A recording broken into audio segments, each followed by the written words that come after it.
అసలు ప్రమాదం ఎలా జరిగింది? బస్సు టిప్పర్ ఎలా ఢీకొట్టుకున్నాయి? ఘటనా స్థలం నుంచి మా ప్రతినిధి మణికంఠ మరిన్ని వివరాలు అందిస్తారు. మణికంఠ, మొదటిగా ఈ బస్సు ప్రమాదం చాలా దారుణం అని చెప్పుకోవచ్చు. ఎందుకంటే సాధారణంగా బస్సు యాక్సిడెంట్లు చిన్న చిన్న స్థాయిలో జరుగుతూ ఉంటాయి, ఓకే, బయటపడుతూ ఉంటారు. కానీ ఈ ప్రమాదం మాత్రం చాలా పెద్ద స్థాయిలో జరిగింది. దీనికి ఉదాహరణగా ప్రస్తుతం బస్సే అని చెప్పుకోవచ్చు. ఎందుకంటే మితిమీరిన వేగంతో అటు చేవెళ్ల నుంచి వికారాబాద్ వస్తున్న టిప్పర్ కావచ్చు, అలాగే వికారాబాద్ నుంచి హైదరాబాద్కి వెళ్తున్న ఈ బస్ కావచ్చు, ఈ రెండు ఎక్కువ స్పీడ్లోనే ట్రావెల్ చేస్తూ ఉన్నాయి. ఆ సమయంలో ఎగ్జాక్ట్గా కొద్దిసేపటి క్రితమే ఇక్కడ ఎవరైతే స్పాట్కి చేరుకున్నారో, మొట్టమొదటి తొలుత ఇక్కడికి చేరుకున్నారో వాళ్ళని పోలీసులను అడిగే ప్రయత్నంలో భాగంగా వాళ్ళు చెప్పే ప్రయత్నం కూడా మితిమీరిన వేగం వల్లే ఈ ప్రమాదం జరిగిందన్నట్లు వాళ్ళైతే తెలియజేశారు. ప్రస్తుతం బస్సులో చూసుకోవచ్చు మనం. బస్ సిచ్యువేషన్ ఎలా ఉందంటే, మరోసారి బస్ ప్రయాణం చేయాలంటే ఖచ్చితంగా ఆలోచించాల్సిన పరిస్థితి బస్ ప్రయాణికులకు ఏర్పడుతుందని చెప్పుకోవచ్చు. ఎందుకంటే నేను మీకు ఒకసారి చూపించే ప్రయత్నం చేస్తాను. బస్సులో ఎటు చూసినా కంకర రాళ్లతోనే బస్ అంతా కూడా మొత్తం పూర్తిగా నిండిపోయిందని చెప్పుకోవచ్చు. అంటే టిప్పర్ రైట్ సైడ్ ఒక్కసారిగా టిప్పర్ అయితే ఈ బస్సుని ఢీకొట్టింది.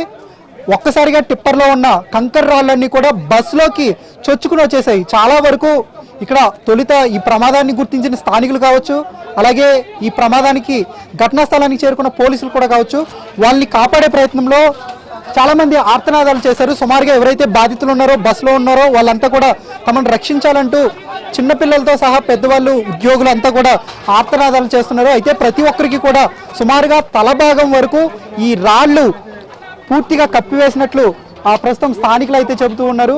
చూసుకోవచ్చు మనం, ఈ బస్సులో ఎటు చూసినా పూర్తి స్థాయిలో రాళ్లతోనే నిండిపోయింది. ఇది బస్సు అని చెప్పడానికి కూడా అసలు ఆనవాళ్ళు కూడా ఉండట్లేదు.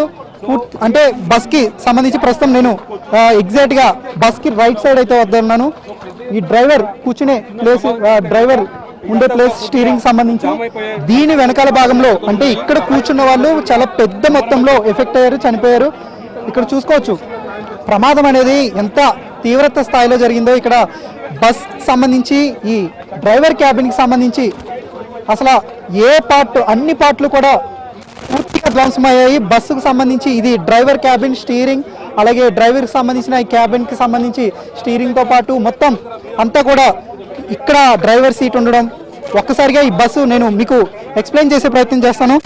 డ్రైవర్ ఇక్కడ ఉండగా ఈ టిప్పర్ ఒక్కసారిగా ఎలా వచ్చి కొట్టింది. ఆ సమయంలోనే ఒక్కసారిగా కొట్టిన తర్వాత అక్కడికక్కడే స్పాట్లోనే డ్రైవర్ చనిపోయాడు. ఆ తర్వాత డ్రైవర్ వెనుక ఉన్న ఎవరైతే ప్రయాణికులు ఉంటారో వాళ్ళంతా అక్కడికక్కడ కొంతమంది అయితే చనిపోయారు, మరికొంతమంది అయితే తమను రక్షించాలంటూ ఆర్తనాదాలు చేశారు అక్కడే స్థానికంగా. అంటే ఈ సమయంలోనే కొంత అదృష్టం ఏంటంటే మిగిలిన బాధితులు బతకడానికి కూడా కొంత కారణం ఉంది. ముఖ్యంగా వికారాబాద్ నుంచి సైబరాబాద్ కమిషనరేట్ పరిధిలో విధులు నిర్వహించేందుకు 10 మంది పోలీస్ సిబ్బంది ఈ సమయంలోనే, ప్రమాదం జరిగిన సమయంలోనే అటుగా వెళ్తున్నారు. ఒక్కసారిగా వాళ్ళంతా కూడా వెంటనే వాహనాలు దిగి సహాయక చర్యలు చేపట్టారు, వాళ్ళని రక్షించే ప్రయత్నం చేశారు. అయితే చాలామంది తమను కాపాడాలి అంటూ కూడా ఆర్తనాదాలు చేశారు. ఆ సమయంలో పోలీసులు సిపిఆర్ కూడా చేశారు. అయితే చాలామందిని రక్షించుకోలేకపోయామంటూ కూడా వాళ్ళు కూడా తీవ్ర దిగ్భ్రాంతి వ్యక్తం చేశారు.